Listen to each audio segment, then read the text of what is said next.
And this will help you, I think, because it'll yeah, Joe, question. I'm just curious to know if you have the ability to listen in on any of the agent calls, given that we have dedicated agents. I don't have the ability to listen in at that moment. What I do is I QA calls that are recorded. I QA those every other week, and they're just pulled randomly. So I get to listen to them. Yeah. And I score them, and then I meet with them. And the managers get the feedback. The agents get the feedback.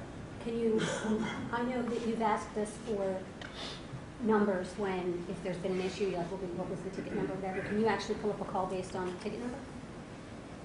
To go back and see what happened? I can't. But I can get it. I can't personally do it.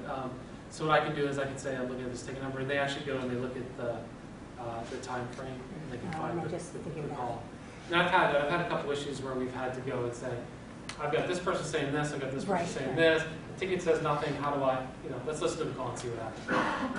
A while back, I was talking to you about getting access to older tickets. There's an issue where one of our users wanted to get quickly from an old ticket that was, it turns out that at that time, tickets more than just a few months old were not available anymore. So that might change.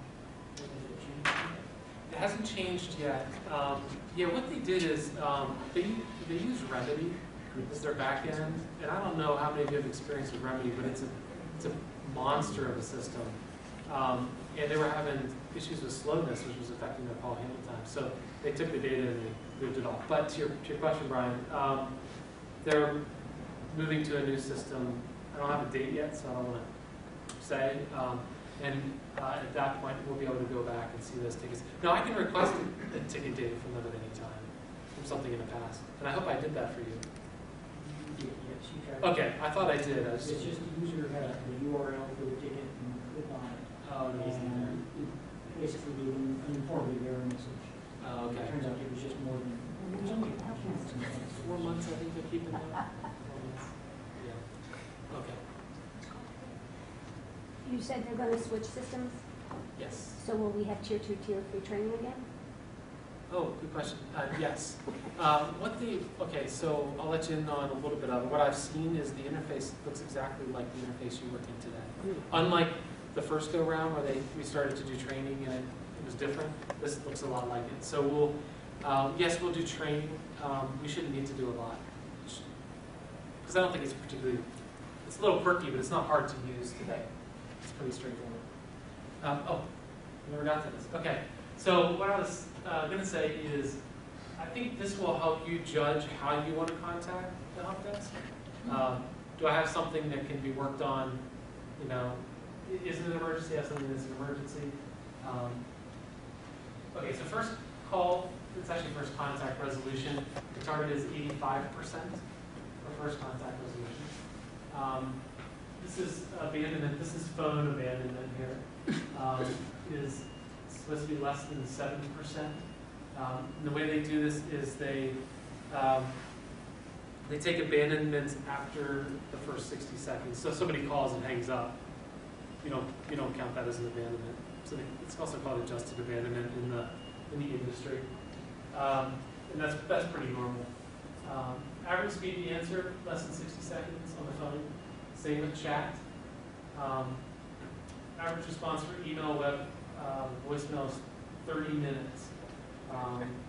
So essentially, when you go and you fill out the web form, it's the same as sending an email.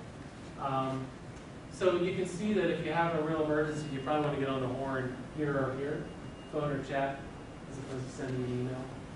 Of course, if there's a big issue, you might have trouble getting through here. But those are the regular service levels. Customer satisfaction is a 3.5 out of 5. And I'll show you the reports. Somebody had a question about that, so I'll just pull it up. For time. Go lower, that's right.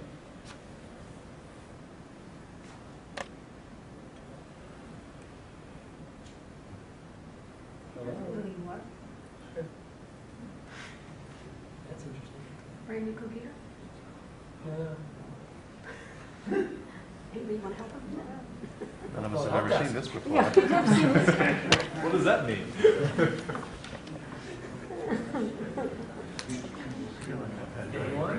Can anyone look at that URL? Yeah, it's on the, yeah. It's on the VPCIO site. It's open to the world. I would just register. Just No, go it's ahead your and MAC register. address on your laptop. Is what Oh, here it's we not go. Okay. registered. Got it. I just never use it here. Okay.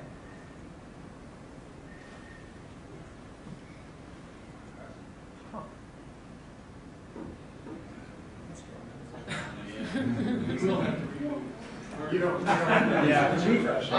We can send the, I can send out the URL and we can look at them. For sure.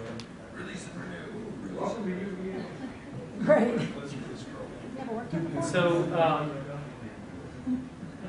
So we talked. So there've been a couple requests. One was from the LSP community to show the metrics. The other came from James Hilton because they're getting feedback through the VPCIO survey about the help desk, and they wanted to show how things were going. We go ahead and release all the.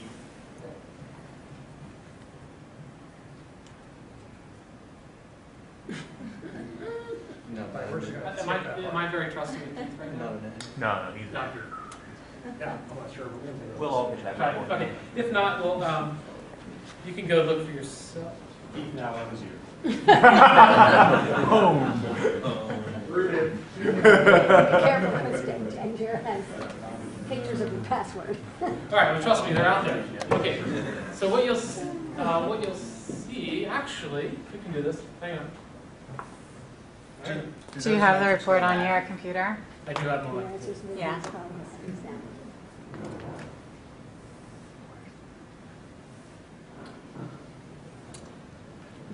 You read it?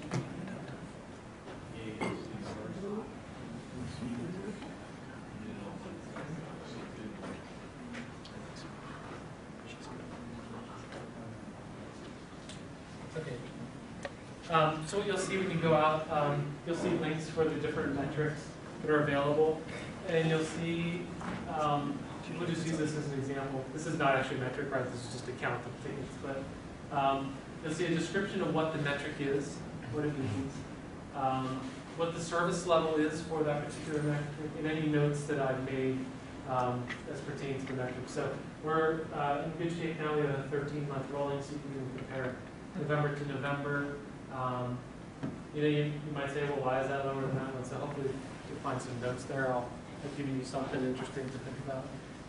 You can see interactions by channel. So what comes in, email, chat, phone, and callback. I'm not familiar with this option. You can leave a message and get a call back. So people, I would say, still prefer the phone.